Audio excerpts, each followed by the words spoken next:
This is a meditation on befriending reality.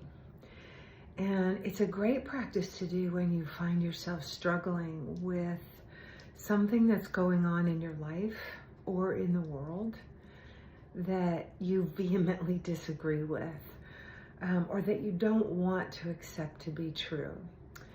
And those are always really powerful times. They're always very challenging times, but they're times when there is a lot of grist for the mill. There's a lot of energy around something changing that is going to teach you something. You know, it's not always easy to be ride the waves of where life takes us, especially when we disagree with where it's going. It's like we don't want a breakup, or we don't want this reality that could be happening. And yet we're trying to figure out acceptance with a tremendous amount of love. So this is a meditation on acceptance, but even deeper than that, I think it's a meditation on befriending reality as it is. One of my early teachers, Dr. Robert Svoboda, his guru Vimalananda used to say, either you'll befriend reality, either you'll live with reality or reality will come and live with you. And it's like, whoa, okay, that's pretty intense.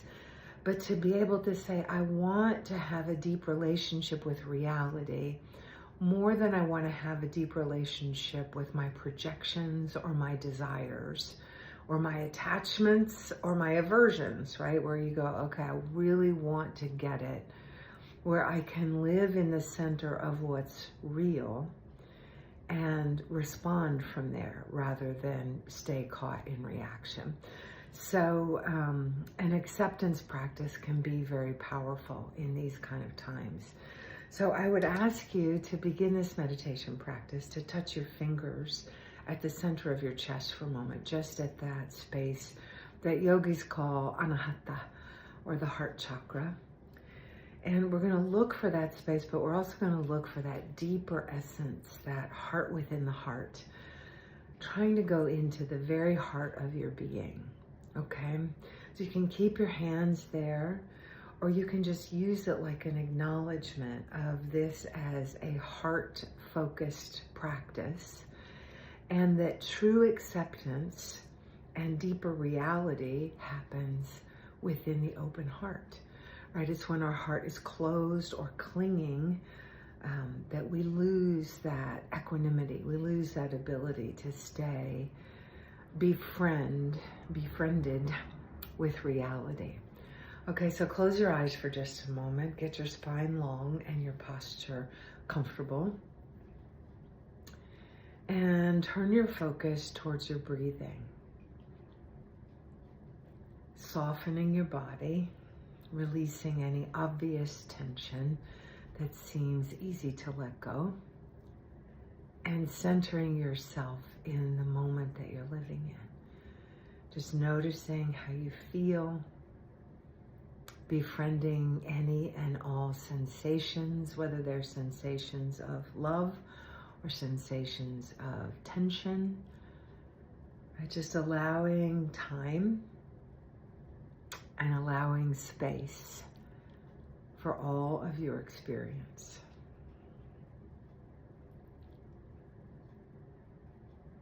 And see if you can open your heart to that for just a moment. And you might think, I don't quite know what that is. Just see if you can soften into a space of curiosity about possibly accepting something that is difficult or painful.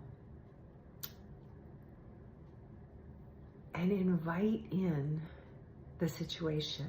Invite it into practice with you. You could invite in the person, right? But I often find it's kind of a deeper practice to invite in the situation. And you kind of start out like we did with touching the heart chakra. You start out with an honoring of the situation. And in that honoring, you say, okay, I know there's something here for me. I know there's something deep here for me to learn. I may not know what it is yet, but I know there's something deep here for me. And so you breathe in and out with an awareness of that possibility. And you ask yourself to become curious in that, to say, what is going on a deeper level? What could I learn? Where do I need to be more empowered or more free or more compassionate? And compassion can be wild in this, because if we're excessively compassionate for other people, we can often give away our own power. If we're excessively compassionate for ourselves or self-involved, we can often take a stance of power over others, of bolstering ourselves beyond others in a way that deteriorates genuine compassion. So just inviting the situation in to sit with you and ask, what can I learn here? How can I deepen into, an embodied acceptance? But in a way, how can I befriend the reality that is before me? And it may mean that you need to stand up for yourself. It may mean that you need to back down for the benefit of all. But you'll find your way in it. And see if you can, in this quality of friendship with a difficult situation, see if you can have compassion for all players, but find the space where you think, okay, I don't need to defend, I don't need to attack.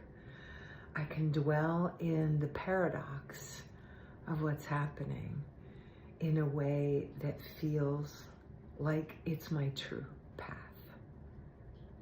right? It's the space where love is the highest force, even when you don't love the reality that's happening. So take one more deep breath here, and then let this breath go. And do it again. One more deep breath in. Just pull back the veil of attachment on the out breath and say, I know the reality I want to be happening, but I want to see the reality that is. Right? So compassion has to come into your eyes, compassion for yourself and others. Just let it rise into your eyes and see more clearly. Okay, just pulling away that veil of attachment of what I want this to be true, but I can see deeper when I let that pass. I can see what is true. And now do it with aversion and say, this is what I haven't wanted to see about this situation. I'm going to bring that into the forefront of my practice and say, I am averse to this reality. But it's what's happening. And so pull away the veil of aversion and get more real, get more clear. Right? You're trying to get real in this practice because you're trying to get liberated from your attachments and your aversions. It's not really the situation. It's where you get caught in the situation. So just a moment longer, just pull away the aversions and say, okay, I didn't want to see this about myself or the other players, but there it is. I can see reality and I can befriend that. I can accept this space. It's powerful work. So take one more deep breath here and bring your awareness right back where you started, right to the center of the chest. And feel that inner heart and the outrageous capacity for the inner heart to bring love into every situation and to feel that love flowing out of you, but also to feel that love flowing into you. right? So it's, what is it? Prentice Hemphill, who is a beautiful spiritual teacher. I love this quote from them that says, it's about boundaries. A good boundary is where I can love both you and me in equal measure. So that's what we're trying to find in these acceptance practices, that space of equanimity where it says, you matter, but I matter too. Right? I matter, but you matter too. So see if you can find that space. Take one more deep breath in, and when you're ready, open your eyes. Be well.